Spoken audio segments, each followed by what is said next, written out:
Daftar barang di program Solis Retail. Untuk mendaftarkan barang-barang atau item-item yang kita jual, menunya ada di inventory, kemudian daftar barang. Nah, di sini sudah ada beberapa contohnya atau sampelnya. Kalau kita mau buat baru, di sini kita klik new. Nah, kemudian untuk kode bisa kita centang auto.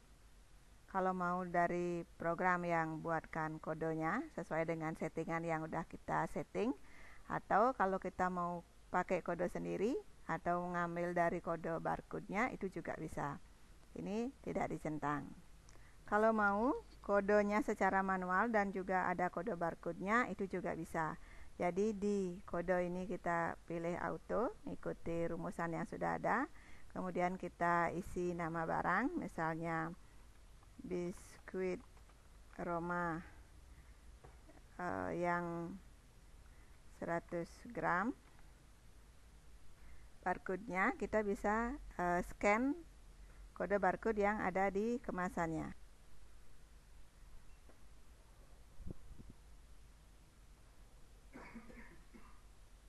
Nah, itu udah kita scan, udah muncul untuk kode barcode-nya. Kemudian kategori atau mereknya, di sini misalnya kita pilih food, kemudian subkategorinya snack. Kalau berbeda bisa pilih di sini di tanda teropong ini. Supplier bisa kita isi di sini. Keterangan ini untuk keterangan tambahan, hanya untuk internal saja keterangannya. Kemudian jika kita input jasa, misalnya jasa bungkus kado, itu kita pilih non stock. Tapi kalau berupa barang, ini tidak kita centang. Jadi karena dia adalah barang yang di stok. Kemudian harga beli, jika kita sudah tahu harga beli atau kita pakai program pada saat toko sudah buka, kan sudah ada harga belinya. Berarti kita isi misalnya harga belinya itu 4.000. Nanti HPP-nya akan ngitung sendiri. Kemudian unit dasar atau satuannya apa, misalnya kita pilih pieces. Kemudian di sini adalah harga jualnya, misalnya kita jual 7.500. Nah, untuk di sini ini untuk konversinya jika kita pakai lebih dari satu satuan, misalnya jual pieces juga, jual per dus juga. Nah, kalau seperti itu bisa kita pilih di sini satuan keduanya apa, per box misalnya. Tapi kalau kita hanya jualan eceran, hanya pieces saja, yang ke bawah ini tidak usah dipilih. Kemudian untuk ini menu non teks. Kalau barang ini nggak kena teks, kita centang menu non teks ya. Kemudian quantity on hand ya, nanti akan muncul di sini setelah kita punya stoknya. Setelah kita lakukan pembelian, pindah gudang yang seperti itu akan masuk di sini. Kemudian untuk stok kontrol, nah di sini kita tentukan minimum dan maksimumnya. Misalnya kalau di contoh ini kita punya 4 gudang, ada gudang retail, gudang sayur, gudang utama, dan gudang mini. Misalnya gudang sayur khusus untuk item-item yang sayuran, misalnya itu nanti di taruhnya di lemari pendingin ya, yang khusus sayur-sayuran itu. Oke, misalnya di gudang retail minimum kita punya misalnya 20. Kemudian maksimumnya kita nyetok misalnya 200 ya. Kemudian di gudang utama misalnya ada 100 minimum, kemudian maksimalnya ada 300 pieces ya. Nah, ini untuk harga bertingkat kalau kita mau beda-bedakan harganya ya. Nah, misalnya untuk harga bertingkat, kalau seperti ini contohnya, misalnya kita minimum stoknya 1, minimumnya belinya ya, kuantitinya beli 1 sampai 5 harganya 7.500. Tapi beli 6 sampai 10 harganya 7.000. Kemudian misalnya beli 11 sampai enggak terbatas ya, tinggal kita unlimited aja. Kemudian itu harganya berapa? Misalnya harganya 7.200 per piecesnya ya. Nah, jadi nanti ini satuannya tetap pieces, tapi kita bisa beda-bedakan harganya. Kalau udah, tinggal kita simpan. Oke. Nah, itu untuk daftarkan barang baru dan dia otomatis akan muncul di sini. Di tampilan ini bisa juga kita pilih mana yang status aktif, tidak aktif ya. Kalau misalnya barangnya nggak kita jual lagi, bisa disetting dia tidak aktif.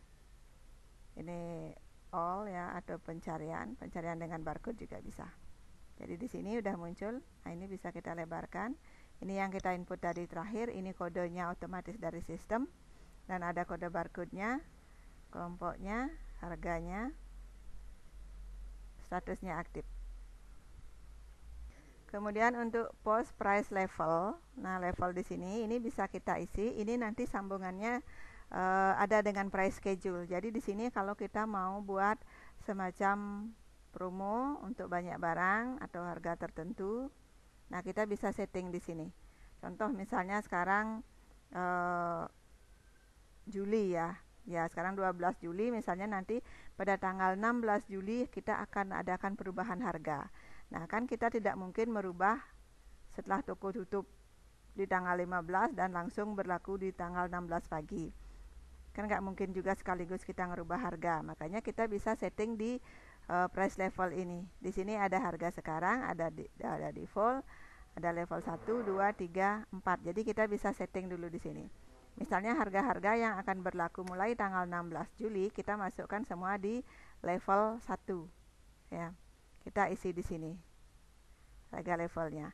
Dan nanti kita bisa setting harga level 1 ini akan kita copy ke harga yang berlaku sekarang. Nah, itu nanti pada tanggal 16-nya, sehingga sekali kita klik semua harga sudah berubah. Dan kita juga masih punya harga historinya. Contoh nanti untuk pertanggal 16 misalnya Overdenko yang 7.000 kita akan adakan diskon misalnya jadi 6.800. Oke, kemudian yang 10.000 kita jadi 9.500, yang ini kita jadi 7.400, yang ini menjadi astornya menjadi 7.100, yang 6.000 menjadi 5.900, yang 30.000 menjadi 29.000. Oke, biskuit Romanya menjadi 7.300 misalnya. Kemudian Malkis Abonnya jadi 975. Oke. Yang parcelnya kita nggak masih diam dulu ya. Oke. Nah, kemudian anggap ini pada tanggal 16 pagi itu, ini kan sudah ada kita punya levelnya ini. Pada saat 16 pagi, maka harga sekarang kita backup dulu. Artinya kita simpan, kita taruh aja dia di level 4. Jadi copy dari harga sekarang ke harga level 4 ya, untuk kita backup. Jadi biar tahu harga yang terakhir itu yang mana. Ini juga masih ada level 5. Boleh juga di level 5. Misalnya harga sebelum harga yang berlaku sekarang itu ada di level 5 gitu misalnya. Jadi kita setting harganya level 5. Ya, misalnya ini kita copy. Jadi copy semua harga sekarang, harga berlaku sekarang ke harga level 5. Jadi ini dilakukan pada tanggal 16 pagi ya. Oke. Nah, level 5 sudah ada ini. Kemudian harga level 1 kita copy ke harga sekarang. Harga level 1 kita copy ke harga sekarang. Oke, maka sekaligus harganya sudah kita rubah. Dan per 16 ini, anggap sekarang tanggal 16 ini sudah kita berlakukan. Jadi hanya 2 kali klik seperti itu, kita sudah akan merubah semua harga. Nah, kemudian di bawahnya ada set harga sama dengan 0, level berapa gitu ya. Jadi kalau kita mau ngosongkan salah satu level, itu bisa kita ubah di sini, set harga 0 ke level, misalnya mau ngosongkan level 4, mau kita kosongkan harganya, tinggal set harga sama dengan 0, levelnya kita pilih level 4, kemudian kita set, dia tanya lagi, confirm lagi, set semua menu level 4, harganya 0, kalau oke, berarti level 4 semua harganya sudah 0. Nah, yang terakhir ganti semua harga item post ke harga mana gitu ya. Nah, bisa pakai ini, bisa juga pakai yang di atasnya ini. Masih ada harga defaultnya ini juga. Jadi kita ini untuk template harga intinya.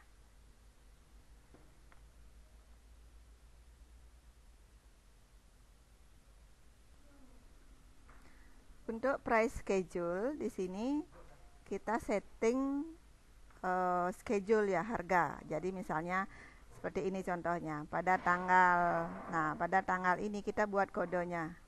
Jadi pada tanggal 17 bulan 12 tahun 2017, anggap gitu contohnya ya, kita memakai level harga 2 gitu. Kemudian misalnya ini kodenya PLS 005, itu pada tanggal 18 sampai tanggal 19 kita pakai level harga 1. Nah, demikian juga misalnya contoh ini pada hari Senin ya, jadi tanggalnya diabaikan, jadi setiap hari Senin kita pakai level harga keempat ya. Cuman yang lebih umum dipakai atau lebih banyak dipakai di customer sih berdasarkan tanggal ya.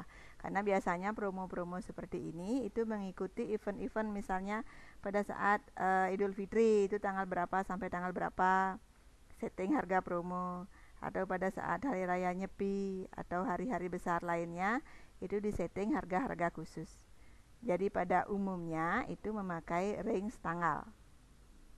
Oke, itu untuk price schedule.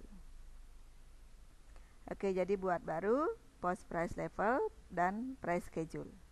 Nah, itu yang ada di daftar barang dan akan muncul seperti ini. Jadi kalau semua status sudah aktif, yang aktif ini yang bisa dijual. Oke, kalau ada perubahan bisa di sini. Kalau ada yang nggak ada barangnya, pilih inaktif. Nanti kalau ada barangnya lagi, bisa dipilih aktif lagi dengan merubah di sini. Oke, itu untuk kita daftarkan barang di program ini, program Solis Retailnya.